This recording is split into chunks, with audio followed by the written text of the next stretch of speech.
Halo adik-adik semua, waduh gimana nih semua kabarnya, mudah-mudahan sehat semua ya. Oke, kali ini bersama aku Kak Rizky, lalu ada Kak Riz dan Kak Siska. Kita akan belajar ilmu pengetahuan alam bab 8 ya, mengenai siklus air adik-adik. Nanti kita akan belajar apa sih itu siklus air, prosesnya bagaimana, jenisnya, lalu manfaatnya bagi kita sebagai makhluk hidup, dan ketersediaan air bersih ya adik-adik.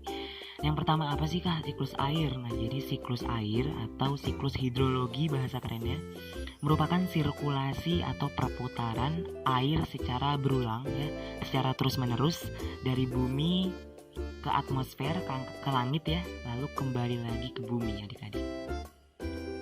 Nah, pertama ada proses siklus air adik-adik. Nah, ada 3 proses utama nih. Yang pertama ada penguapan, lalu kondensasi, dan presipitasi. Yang mudah ya diingat ya, ada 3. Yang pertama adalah penguapan, kita akan kulik ya. Penguapan ini terbagi menjadi 3 adik-adik. Nah, yang pertama ada evaporasi, merupakan penguapan air ya yang ada di permukaan bumi adik-adik, entah itu di laut, sungai, danau, rawa, ataupun kalau misal hujan ya adik-adik biasa lihat becekan di jalan itu juga akan mengalami evaporasi, menguap akibat panas dari sinar matahari. Loh kak, kok bisa sih sinar matahari menguapkan air? Ya contohnya aja, kalau kita masak air ya adik-adik biar matang, kita gunakan panas dari api kompor. Nah, karena panas tersebut air bisa menguap, ya kan? Begitu juga dengan air yang ada di permukaan bumi bisa menguap karena panas dari sinar matahari.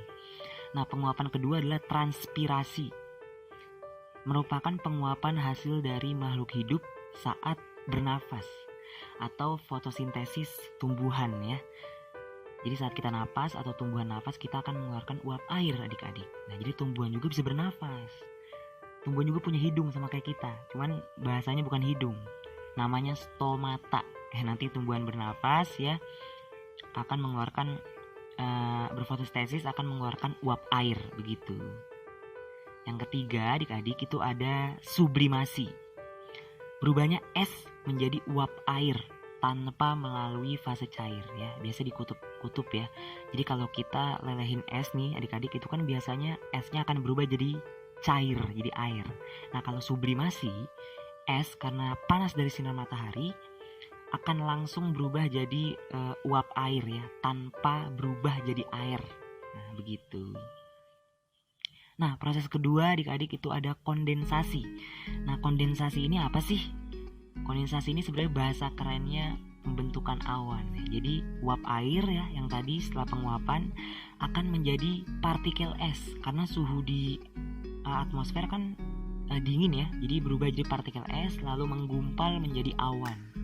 Ya, jadi uap air berubah menjadi partikel es ya, lalu menggumpal menjadi awan. Lalu ada proses terakhir, presipitasi adik-adik. Jadi presipitasi ini bahasa kerennya hujan. Awan hasil kondensasi tadi akan berubah menjadi hujan. Namun jika suhunya sangat rendah ya, di bawah 0 derajat Celcius, akan turun salju adik-adik atau hujan es. Nah, jadi awan hasil kondensasi tadi berubah menjadi hujan air ya, mencair awannya. Namun jika suhu udaranya rendah, akan turun salju atau hujan es. Nah, setelah melalui proses penguapan, kondensasi, dan presipitasi, air akan meresap ke dalam tanah dan mengalir ke sungai, danau, maupun laut ya. Lalu kembali mengalami proses siklus air lagi yang tadi ya, penguapan, kondensasi, dan presipitasi. Ya, gambarannya seperti inilah ya adik-adik, air yang ada di danau, ya di danau, lalu ada di sungai, di laut, maupun es yang ada di gunung ya, akan mengalami proses evaporasi, menguap. Dari makhluk hidup ada proses transpirasi, lalu dari es ya di pegunungan ada proses sublimasi. Setelah air itu menguap, air tersebut akan membentuk awan ya, atau bahasa kerennya kondensasi ya. Lalu awan tersebut akan mencair ya, hujan ya, presipitasi, hujan air ataupun hujan es atau salju. Setelah itu air akan diresap ke dalam tanah ya. Nih, air akan dihisap ke dalam tanah ataupun mengalir ya melalui sungai ya, dan kembali lagi ke laut ya, begitu adik-adik. Halo adik-adik, sebelumnya bersama Kak Rizky kalian sudah belajar mengenai apa sih itu siklus air dan proses apa saja yang terdapat di dalamnya. Nah, sekarang bersama aku, Kak Francisca, kita akan belajar mengenai pembagian siklus air. Berdasarkan jangkauannya, siklus air dibagi menjadi 3, yaitu apa saja ya? Nah, yang pertama adalah siklus pendek atau siklus kecil. Dalam siklus ini, tahapan yang terjadi cukup sederhana, di mana intinya adalah air yang menguap dari permukaan laut akan langsung kembali ke laut tanpa mengalami tahap pengaliran di daratan. Nah, tahap yang pertama adalah penguapan, di mana air laut berubah menjadi uap air atau titik-titik embun. Kemudian uap air ini akan kemudian berkumpul dan mengalami kondensasi. Uap air inilah yang berubah menjadi awan. Lama-kelamaan awan akan semakin berat karena kandungan uap air yang semakin banyak, sehingga hujan akan turun langsung di permukaan laut. Nah, siklus yang kedua adalah siklus sedang. Dalam siklus sedang terjadi aliran di daratan. Karena apa? Coba kita lihat dari proses yang pertama, yaitu penguapan, kemudian yang kedua adalah kondensasi, kemudian karena adanya angin, maka awan ini dihembus ke arah daratan. Kemudian awan ini akan bertemu dengan awan yang lainnya, dan semakin lama akan semakin berat, dan akhirnya turunlah hujan. Air dari hujan ini kemudian akan dialirkan oleh anak sungai ataupun sungai untuk dibawa ke laut. Kemudian siklus yang ketiga adalah siklus panjang atau siklus besar. Pada siklus ini tahapan yang terjadi cukup kompleks karena penguapan tidak hanya terjadi di laut, namun terjadi juga di dataran rendah dan di dataran tinggi. Selain evaporasi, kita juga mengenal transpirasi, yaitu penguapan air dari hasil aktivitas makhluk hidup, seperti contohnya adalah air pada tumbuhan yang sedang berfotosintesis ataupun keringat pada tubuh kita. Nah, seperti tahap pertama di sebelumnya, tahap pertama pada siklus panjang adalah evaporasi. Kemudian tahap evaporasi ini bersamaan dengan transpirasi dan sublimasi. Apa sih sublimasi itu? Sublimasi adalah proses penguapan dari es langsung menjadi uap air tanpa melalui bentuk air terlebih dahulu. Nah, karena adanya angin, kemudian awan dari air laut akan dibawa menuju daratan dan akan bertemu dengan awan yang lainnya. Kemudian di dataran rendah, awan-awan ini kemudian akan semakin berat dan turunlah hujan. Hujan ini berbentuk air. Nah, sedangkan awan yang bergerak ke dataran tinggi karena suhu yang semakin dingin, maka uap air tersebut mengalami pengkristalan sehingga turunlah salju. Salju ini lama-kelamaan akan menjadi gletser. Apa sih itu gletser? Gletser adalah bongkahan es yang terdapat di daratan. Nah, karena gletser yang semakin menumpuk di dataran tinggi dan adanya pengaruh gravitasi bumi, gletser akan menurun ke dataran yang lebih rendah sehingga terjadilah proses pencairan.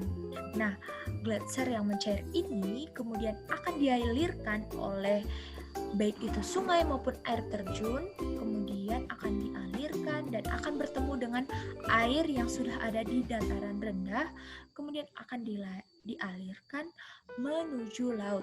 Sedangkan ada juga proses infiltrasi. Nah, proses infiltrasi ini adalah proses penyerapan air oleh tanah. Kemudian air ini akan berubah menjadi air tanah dan lama-kelamaan akan tetap bergerak ke laut. Nah, setelah kita belajar tentang jenis-jenis siklus air, kita akan belajar tentang manfaat air bagi makhluk hidup.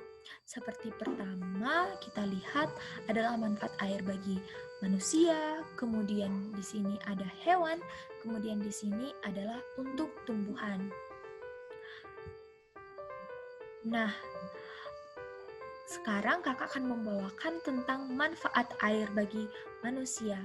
Nah, untuk info bahwa di tubuh kita ini sekitar 73% tubuh kita adalah terbentuk dari air. Komponen tubuh kita sebanyak 73% adalah air. Nah, selain itu, apa saja sih manfaat dalam kehidupan kita sehari-hari? Nah, yang pertama adalah untuk keperluan rumah tangga seperti mencuci, mandi, kemudian untuk air wudhu, yaitu untuk beribadat, memasak, dan lain-lain. Nah, untuk yang kedua adalah keperluan untuk industri seperti pembangkit listrik tenaga air dan untuk pembuatan minuman kemasan. Kemudian yang ketiga adalah untuk keperluan rekreasi dan olahraga. Contohnya adalah arung jeram dan contoh lainnya adalah berenang. Dan kita juga bisa menemukan rekreasi seperti waterboom atau waterpark. Kemudian keperluan yang selanjutnya adalah keperluan untuk pertanian dan peternakan. Seperti pada gambar kita lihat bahwa air sangat diperlukan untuk pengairan sawah-sawah, untuk para petani, dan untuk memandikan dan minum hewan di peternakan. Kemudian keperluan yang selanjutnya adalah keperluan transportasi, yaitu contohnya adalah dalam penggunaan kapal atau perahu. Seperti saudara kita yang berada di Kalimantan, teman-teman kita di sana lebih sering menggunakan perahu atau kapal untuk proses transportasi mereka. Nah, demikian penjelasan dari kakak. Akan dilanjutkan penjelasan dari Kak Rizky. Halo adik-adik, setelah kita mempelajari tentang siklus air dan manfaatnya bagi manusia, mari kita lihat selanjutnya yaitu manfaat air bagi hewan. Oke. Yang pertama, tentu saja air itu digunakan untuk minum. Kenapa? Karena hewan pun sama seperti kita, yakni makhluk hidup, di mana mereka membutuhkan minum untuk bertahan hidup. Juga sebagai satu hal yang membantu untuk proses metabolisme mereka. Yang kedua, air itu digunakan oleh hewan sebagai bahan utama untuk melakukan produksi susu. Kenapa bisa begitu? Karena bagi hewan yang menyusui, air sangat berperan dalam proses pembentukan susu di dalam kelenjar mamalia tersebut. Kemudian yang selanjutnya adalah sebagai tempat hidup. Seperti yang kita tahu, ikan dan berbagai macam hewan lainnya juga tinggal di dalam air. Maka dari itu, fungsi air pun menjadi sangat penting bagi hewan. Baik. Kemudian selanjutnya juga hewan membutuhkan air untuk membersihkan tubuhnya, seperti misalkan gajah yang berada di dalam sungai. Kenapa? Karena jika badan kotor pun hewan juga akan merasakan ketidaknyamanan, sehingga air sangat dibutuhkan untuk membersihkan badan mereka. Yang selanjutnya sebagai alat perlindungan. Kita lihat contoh utamanya yaitu ada kuda Nil, di mana kuda Nil ini menghabiskan sebagian besar waktu hidupnya di dalam air. Karena apa? Kulit mereka ini sebenarnya rasa tipis, sehingga air menjadi tempat tinggal yang cocok bagi mereka. Karena jika tinggal berada di luar air, maka kulit mereka akan kering ataupun keras sehingga merasakan tidak nyaman. Selanjutnya, air juga dapat digunakan oleh hewan sebagai senjata, seperti pada ikan pemanah, di mana dia menggunakan air yang dia semburkan lewat mulutnya untuk menjatuhkan serangga yang berada di daun. Baik, selanjutnya ada manfaat air bagi tumbuhan. Nah, manfaat air bagi tumbuhan pertama yaitu sebagai tempat hidup. Karena ada beberapa tumbuhan yang hidup di dalam air seperti contohnya eceng gondok, teratai, dan lainnya sehingga mereka membutuhkan air sebagai tempat hidup yang utama. Kemudian tiga fungsi selanjutnya berkaitan dengan fotosintesis. Yang pertama sebagai pelarut zat hara. Kenapa sebagai pelarut zat hara? Karena zat hara membutuhkan air agar mereka dapat mengalir, agar mereka dapat ditarik oleh tanaman tersebut. Dan kedua, sebagai alat transportasi untuk zat hara. Selain tadi melarutkan zat hara yang diserap itu sendiri, air juga digunakan untuk melakukan transportasi pada zat hara tersebut, untuk memindahkan tempat dari satu bagian ke bagian lainnya, seperti misalkan dari akar, melewati batang, hingga akhir menuju ke daun. Dan yang terakhir, air pun digunakan sebagai bahan dasar untuk fotosintesis. Bahan dasar yang digunakan untuk fotosintesis sendiri yakni air, kemudian udara, dan tepatnya CO2 dan juga sinar matahari. Dan terakhir, ciri-ciri dan ketersediaan air bersih ya.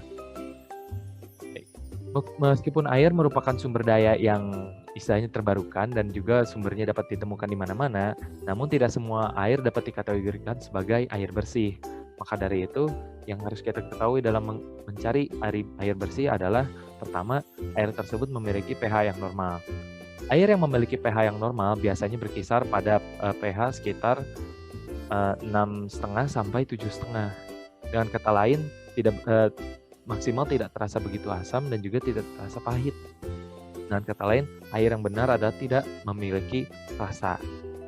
Yang kedua, tidak memiliki bau. Karena jika air memiliki bau, berarti air tersebut bukanlah air murni atau bukan air bersih. Yang ketiga, yakni air tersebut tidak berwarna. Karena jika air memiliki warna, maka ada kemungkinan besar air tersebut telah terkontaminasi, sehingga tidak baik untuk digunakan dalam keperluan manusia sehari-hari. Baik, kurang lebih itu dia materi untuk IPA hari ini. Terima kasih adik-adik yang telah menonton. Sampai jumpa di pertemuan selanjutnya dan semangat belajar.